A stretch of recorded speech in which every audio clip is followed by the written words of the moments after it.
সমুদ্রের 4 কিলোমিটার নিচে লুকিয়ে আছে এক বিশাল রহস্য সম্পদ, শক্তি আর বিপদ। জানতে হলে সাথে থাকুন। স্বাগতম বন্ধুরা, ব্রেইনস্টর্ম বাংলাতে। এখানে রহস্য, বিজ্ঞান আর ভবিষ্যৎ একসাথে। লাইক, শেয়ার, সাবস্ক্রাইব করুন। চলুন শুরু করি। সমুদ্র সম্পর্কে মানুষ জানে খুবই সামান্য। পৃথিবীর 80% সমুদ্র এখনো মানুষের অজানা।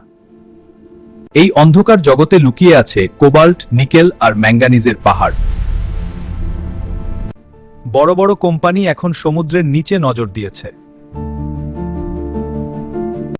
সমুদ্রকে বাজাতে তৈরি হয় সমুদ্রের আইন। আমরা এই আইনের খসড়া চূড়ান্ত করতে একটি গুরুত্বপূর্ণ পদক্ষেপ। আইনে বলা হয় গভীর সমুদ্র কোনো দেশের নয়, এটা পুরো মানব জাতির।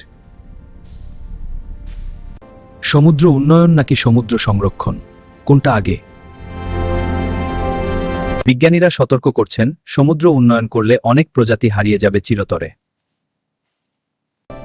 ছোট দেশগুলোর জীবন এবং জীবিকা পড়বে হুমকির মুখে।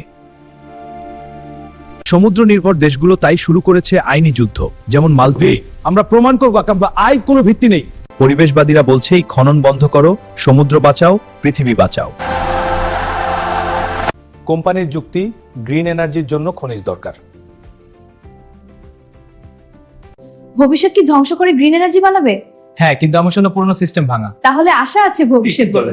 সমুদ্র হয়তো কথা বলে না, কিন্তু তার ক্ষত দেখা যায়। সমুদ্র বাঁচাতে নতুন আইন বানানোর চেষ্টা চলছে।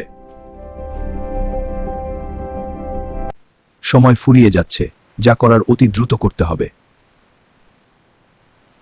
একটি সিদ্ধান্ত বদলে দেবে আমাদের ভবিষ্যৎ, আগামী প্রজন্মের ভবিষ্যৎ। আপনি কোন পথ বেছে নেবেন? উন্নয়নের নামে ধ্বংস নাকি গ্রিন পৃথিবী? আজ আমরা সমুদ্র রক্ষা না করলে কাল পৃথিবী আমাদের রক্ষা করবে না। লাইক, কমেন্টস এবং শেয়ার করুন। ফলো এবং সাবস্ক্রাইব করতে ভুলবেন না।